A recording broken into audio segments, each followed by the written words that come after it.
નમસ્કાર મિત્રો, ધવલસિંહ પરમાર સરની આપેલી પીડીએફના આધારે આનુવંશિકતા અને ભિન્નતા પ્રકરણની આ ખાસ સમજૂતીમાં આપ સૌનું સ્વાગત છે. ચાલો આજે આપણે જીવવિજ્ઞાનના એક બહુ જ રસપ્રદ ટોપિક પર વાત કરીએ. આપણા દરેક લક્ષણો ક્યાંથી આવે છે અને પેઢી દર પેઢી કેવી રીતે આગળ વધ્યા છે એને પાછળનું સાયન્સ શું છે? ધવલ સરની પીડીએફમાં આપેલા તમામ પ્રશ્નોને આજે આપણે એકદમ સરળ અને વિગતવાર રીતે સમજવાના છીએ. તો ચાલો આ અદ્ભુત સફર શરૂ કરીએ. આજની આપણી આ સમજૂતીના 4 મુખ્ય પડાવ છે. પહેલું, પ્રજનન અને ભિન્નતા. બીજું, આનુવંશિકતાના નિયમો. ત્રીજું, મેન્ડલનો એક લક્ષણનો પ્રયોગ. અને છેલ્લે 2 લક્ષણોની સ્વતંત્ર આનુવંશિકતા. બસ આ 4 સ્ટેપ્સ અને આખું ચેપ્ટર ક્લિયર. તો ચાલો સૌથી પહેલા વિભાગથી શરૂઆત કરીએ, પ્રજનન અને ભિન્નતા. ધવલ સરની પીડીએફનો પહેલો જ પ્રશ્ન બહુ સરસ છે. પ્રજનન કેવી રીતે ભિન્નતા સાથે સંકળાયેલ છે? તમે ક્યારેય વિચાર્યું છે કે આપણે આપણા માતાપિતા જેવા જ કેમ દેખાઈએ છીએ, છતાં એમની એક્ઝેક્ટ કોપી કેમ નથી હોતા? પ્રજનન થાય એટલે શું ફક્ત એક સરખા જ સજીવો ઉત્પન્ન થાય? બિલકુલ નહીં. આ સમજવા માટે ચાલો 2 ઉદાહરણ લઈએ.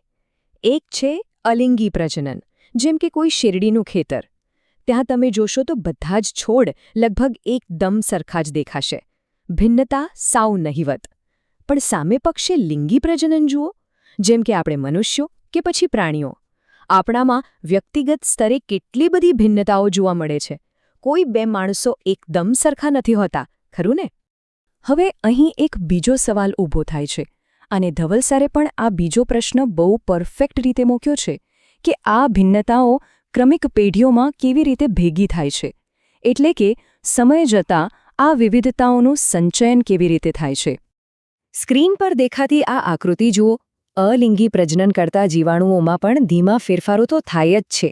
સૌથી ઉપર એક મૂળ જીવાણુ છે, એમાંથી 2 બન્યા. એ બંને લગભગ સરખા જ છે, પણ થોડોક ફરક છે. હવે જ્યારે આ 2માંથી વિભાજિત થઈને 4 નવા જીવાણુઓ બનશે ને, ત્યારે ડીએનએ કોપી થતી વખતે રહી ગયેલી નાની નાની ખામીઓના કારણે એ 4 એકબીજાથી કંઈક અલગ જ દેખાશે. આને જ કહેવાય વિવિધતાનું સંચયન.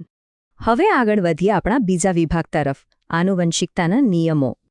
જેનેટિક્સના નિયમોમાં ઊંડા ઉતરતા પહેલા બેઝિક્સ ક્લિયર હોવા બહુ જરૂરી છે. પીડીએફના પ્રશ્ન 3 અને 4માં ધવલ સરે આ પાયાના સવાલો પૂછ્યા છે. આખી પ્રજનન ક્રિયાનું સૌથી મહત્વનું પરિણામ શું આવે છે? અને આ સમાનતા કે ભિન્નતા આપણે કોને કહીશું?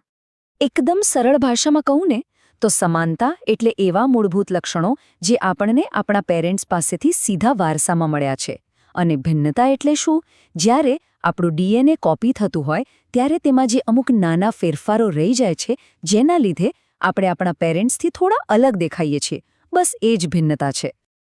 હવે આવે છે પ્રશ્ન 5 અને 6, જે ખરેખર બહુ ઇન્ટરેસ્ટિંગ છે. દરેક સજીવમાં એક જ લક્ષણ માટે 2 વિકલ્પો કેમ હોય છે? દાખલા તરીકે કાનની બૂટ અમુક લોકોની જોડાયેલી હોય તો અમુકની છૂટી હોય. આ 2 ઓપ્શન્સ ક્યાંથી આવ્યા? આનું કારણ એ છે કે લિંગી પ્રજનનમાં બાળકને માતા અને પિતા બંને તરફથી સરખા પ્રમાણમાં ડીએનએ મળે છે. એટલે દરેક લક્ષણ માટે 2 વિકલ્પો તૈયાર થઈ ગયા. હવે આ 2માંથી જે લક્ષણ ફાઇનલી બાળકમાં દેખાય એને પ્રભાવી એટલે કે ડોમિનન્ટ લક્ષણ કહેવાય, અને જે લક્ષણ છુપાયેલું રહી જાય એને પ્રચ્છન્ન એટલે કે રિસેસિવ લક્ષણ કહેવાય. અને હા, મજેદાર વાત એ છે કે આ છુપાયેલું લક્ષણ ભવિષ્યની પેઢીઓમાં અચાનક બહાર આવી શકે છે. ચાલો હવે પહોંચીએ વિભાગ 3 પર, મેન્ડલનો એક લક્ષણનો પ્રયોગ. આ બાયોલોજીનો કદાચ સૌથી ફેમસ પ્રયોગ છે.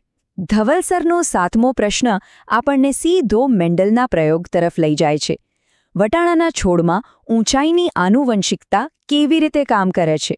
આપણે અહીં માત્ર એક જ લક્ષણ પર ફોકસ કરીશું, અને એ છે છોડની ઊંચાઈ. મેન્ડલે શું કર્યું? એમણે વટાણાના છોડ લીધા, એકદમ શુદ્ધ ઊંચા છોડ અને એકદમ શુદ્ધ નીચા છોડ, બંને વચ્ચે ક્રોસ કરાવ્યું. હવે ગેસ કરો શું થયું હશે? પહેલી પેઢીમાં, જેને આપણે F1 પેઢી કહીએ છીએ, એમાં કોઈ પણ છોડ નીચો કે મીડિયમ હાઇટનો નહોતો. બધા જ છોડ એકદમ ઊંચા. આના પરથી સાબિત થયું કે શરૂઆતમાં માત્ર ને માત્ર પ્રભાવી લક્ષણ જ જોવા મળે છે. આ આકૃતિમાં તમે રિઝલ્ટ બહુ સ્પષ્ટ રીતે જોઈ શકો છો. F1 પેઢીના બધા જ છોડ ઊંચા છે. પણ અસલી જાદુ ત્યારે થયો જ્યારે મેન્ડલે આ ઊંચા છોડ વચ્ચે જ સ્વફલન કરાવ્યું. બીજી પેઢી એટલે કે F2 પેઢીમાં 75% છોડ ઊંચા અને 25% છોડ પાછા નીચા મળ્યા. પેલું જે લક્ષણ છુપાઈ ગયું હતું ને એ પાછું આવી ગયું. ચાલો હવે આની પાછળનું જીનેટિક ગણિત સમજીએ. સ્ક્રીન પરનો આ પ્યુનેટ સ્ક્વેર જુઓ. જ્યારે બે કેપિટલ ટી સ્મોલ ટી વાળા જનીનો ભેગા થાય ત્યારે એમના કોમ્બિનેશન કેવા બને?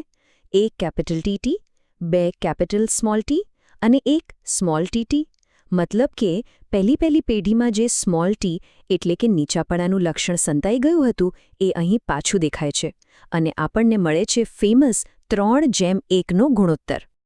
અહીં એક બહુ જ અગત્યની નોંધ છે જે ધ્યાનથી સમજજો. આપણે કોઈપણ લક્ષણને પ્રભાવી છે એવું ફાઇનલ ત્યારે જ કહી શકીએ જ્યારે પિતૃ પેઢી શુદ્ધ હોય એટલે કે હોમોઝાઇગસ હોય.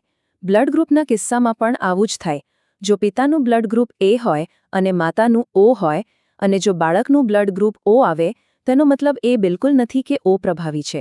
જ્યાં સુધી પેરેન્ટ્સના એક્ઝેક્ટ જનીનો ખબર ન હોય ત્યાં સુધી આવું નક્કી કરી શકાતું નથી. અને હવે આ સમજૂતીનો છેલ્લો અને સૌથી દમદાર વિભાગ, બે લક્ષણોની સ્વતંત્ર આનુવંશિકતા. અત્યાર સુધી આપણે એક જ લક્ષણ જોયું, પણ ધવલ સરના પીડીએફનો આ 8મો અને છેલ્લો પ્રશ્ન એક લેવલ ઉપર જાય છે. જો એકસાથે બે લક્ષણો વારસામાં મળે તો શું થાય? વટાણામાં બીજના રંગ અને આકાર, આ બંને લક્ષણોની સ્વતંત્ર આનુવંશિકતા આપણે કેવી રીતે સમજાવી શકીએ? મેન્ડલે આ વખતે બે વિરોધી લક્ષણોની જોડીઓ લીધી. એક તો બીજનો રંગ, કાં તો પીળો અથવા લીલો, અને બીજું લક્ષણ બીજનો આકાર એટલે કે ગોળ અથવા ખરબચડો. આ ચાર્ટને થોડું ધ્યાનથી સમજ્યો. મેન્ડલે શુદ્ધ પીળા અને ગોળ બીજવાળા છોડનું ક્રોસ લીલા અને ખરબચડા બીજવાળા છોડ સાથે કરાવ્યું. તો F1 પેઢીમાં શું મળ્યો? બધા જ બીજ પીળા અને ગોળ મળ્યા. આનો સીધો અર્થ એ થયો કે પીળો રંગ અને ગોળ આકાર આ બંને પ્રભાવી લક્ષણો છે. પણ અસલી ગેમ તો F2 પેઢીમાં બદલાય છે. જ્યારે આ F1 પેઢીનું સ્વફલન કરાવવામાં આવ્યું ત્યારે આપણને જીનેટિક્સનો એક જાદુઈ મેથેમેટિકલ રેશિયો મળ્યો. 9:3:3:1.